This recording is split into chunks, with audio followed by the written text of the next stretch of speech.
Hello and welcome back to another edition of Easy Theory. So today we're looking at this exam problem, which is looking at the language 3DFA. And what is this language? It's the set of all DFAs such that the language of that machine has at most 3 strings in it. So what we need to do here is to show that 3DFA is decidable. So one idea you might try is just try all possible strings, and if we ever accept 4 or more strings, then it clearly is not a machine that accepts at most 3 strings, which means that we should reject.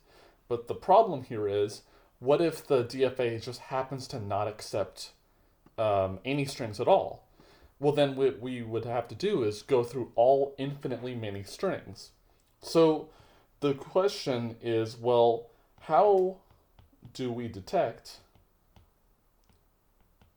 a DFA accepts at most 3 strings? How is that even possible? So what we would have to do is figure out, okay, well, if it doesn't accept infinitely many strings, then what we can do is just try all possible strings up to a certain size. So we've done a video before about a language that we called infinite DFA. And what was this language all about? It's the set of all DFAs that accept infinitely many strings. And through the proof of that, what we were able to deduce is the DFA's language was infinite if and only if it accepts a string of length at least p, where p equals the number of states in that machine. And the reason why that's true is basically the pumping lemma for regular languages. If there's such a string that it accepts, then that means we can pump the string as many times as we like, and therefore we can achieve an infinite language because each one of those strings is different. So if it doesn't accept a string of length at least p, then every string it accepts is of length at most p minus 1. And so therefore what we can determine is that if every string it accepts is of length at most p minus 1, then we can do a count, because we can just brute force through all of them. So let's try to decide 3DFA. So how is this going to work?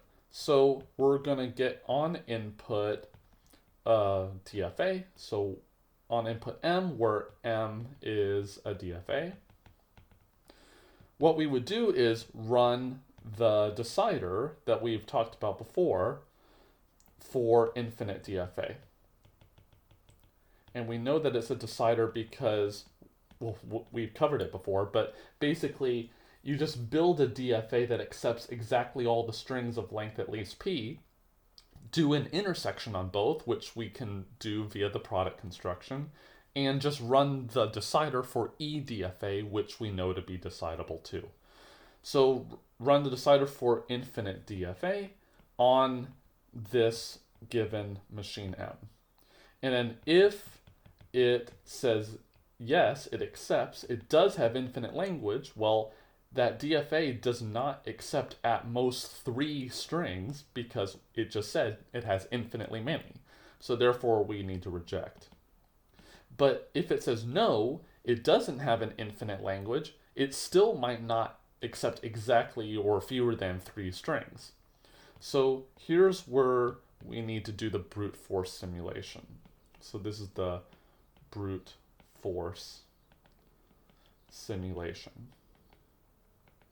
So then here we go through run all possible strings of length at most p minus 1, where p is the number of states in this machine M. Because we have just determined from this part up here that it doesn't accept any string of length at least p, because if it did, it would have an infinite language, but we're in the blue part now, which has determined that it does not have an infinite language. So what we just need to do now is, well, let's keep the count of how many such strings are accepted.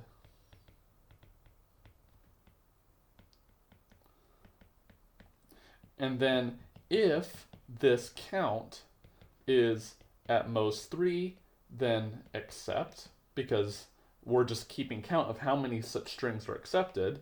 Accept, otherwise reject. So notice here that it's nothing specific about 3. I can replace it with any number that we want, but the key is to first eliminate the possibility that it has infinite language, and once we have determined whether it has infinite language or not, run through all possible strings of length at most p minus 1, and because those are the only possible strings it could ever accept, and from that point we just keep count of how many are accepted. So I hope that was interesting. Leave a comment below if you were able to solve it in a different way. As always, I'll see you next time.